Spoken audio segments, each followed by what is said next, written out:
donde los humanos pueden encontrarse con Dios mismo.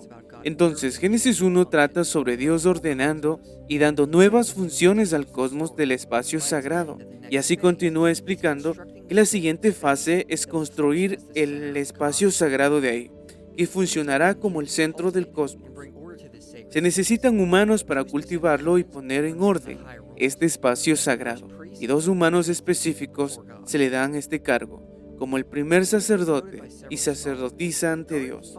Varios estudiosos han señalado que el jardín funciona como el primer templo.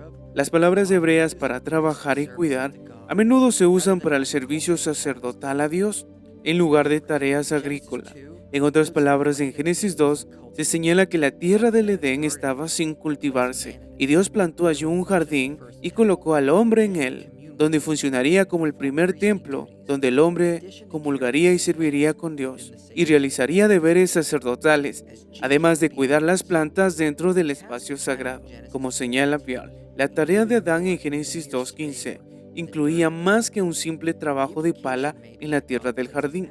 Las implicaciones pueden ser que Dios colocó a Adán en un templo real para comenzar a reinar con su vicegerente sacerdotal. De hecho, a Adán siempre se le debe referir mejor como un rey sacerdotal, ya que es solo después de la caída que el sacerdocio se separa del reino.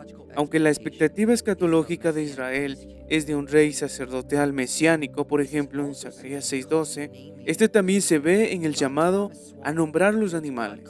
John Thomas señala que el llamado de Dios para que Adán nombre a los animales se considera un orden, de establecer el orden. El tema de este pasaje no es la creación material de los animales, pero el tema principal es que Adán ha sido elegido por Dios para ayudarle a traer orden y estabilidad en el cosmos. De cualquier manera, el pasaje de Génesis 2 no indica que no hubo animales antes de esto en el Edén. El acto específico de llevarlos ante Adán, o posiblemente formarlos milagrosamente, formarlos del suelo, o solo realizar un proceso de nombrar, para Adán puede ayudar a poner el orden de las cosas. Nuevamente, el tema y el objetivo del capítulo parecen ser más sobre el orden y de las funciones, no sobre la creación material. Esto se ve más en la conclusión del capítulo. Muchos creacionistas de la Tierra Joven afirman que debemos tomar todo el pasaje literalmente, pero esto es imposible incluso para sus propios estándares. Génesis 2 termina señalando que un hombre dejará a su padre y a su madre y se aferrará a su esposa, y se convertirán en una sola carne. ¿Qué se supone que debemos creer que Adán y Eva se unieron físicamente como gemelos siameses? Si el pasaje está destinado a ser literalmente, ¿por qué los cristianos no hacen fila en los hospitales para ser cosidos juntos con sus cónyuges? El punto del versículo 24 es que el hombre y la mujer deberían funcionar como una sola carne, ya que ese es el orden correcto a seguir para un matrimonio. Esto debería ser una pista de cómo debemos entender los símbolos y los términos en el capítulo. Los autores están usando un lenguaje metafórico para describir las relaciones humanas y nuestra relación con Dios. Al igual que la unión matrimonial se describe metafóricamente como una sola carne, los componentes que hacen a la unión matrimonial se describe como una sola carne. Entendemos que esto es una metáfora, no es ningún vínculo de carne literal. Del mismo modo, cuando vemos cómo se hizo a Eva, también podemos entender la relación arquetípica. A pesar de la forma que se lee en inglés, la palabra hebrea para costilla no se encuentra en Génesis 2.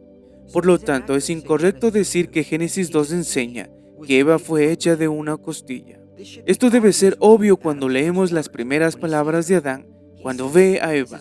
Él dice: este es hueso de mis huesos y carne de mi carne. Obviamente, Eva era más que simplemente solo hueso.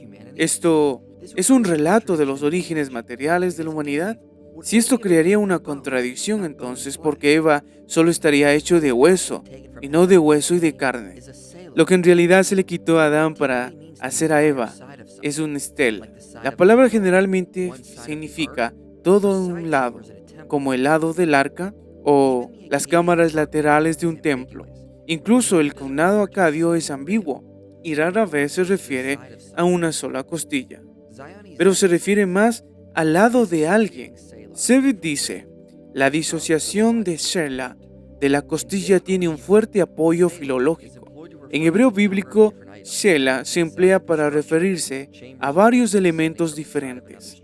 Los lados de una estructura, cámaras o habitaciones que se extienden desde el costado de la estructura, tablones de madera o vigas al lado de una colina. De hecho, el único lugar en hebreo bíblico donde se puede referir a costillas esqueléticas es en los pasajes de Génesis. Su cognado acadio, Shelu, significa costilla lateral, alada lateral de un edificio, por ejemplo, por extensión o por dirección. Su connotado ges, shale, significa también tableta o viga.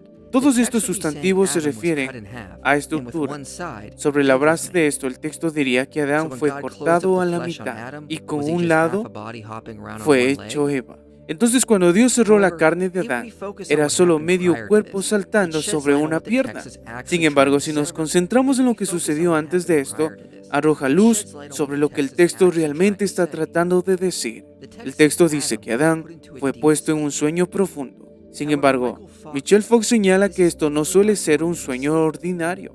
La palabra generalmente significa un tipo de sueño que bloquea toda conciencia del mundo físico en donde se encuentra y que a menudo se usa para que alguien pueda estar a punto de recibir una visión de Dios. Sin estos datos, lo que sigue después de que Adán se duerme profundamente es algo que vio o una visión que Dios le dio. Es decir, se vio dividido por la mitad y se dio cuenta de que la otra mitad de él era la mujer. Él estaba incompleto sin ella a su lado. El trabajo sacerdotal en el jardín no se puede realizar correctamente si no hay una mujer trabajando allí con el hombre. Entonces, si la unión matrimonial y la relación entre el hombre y la mujer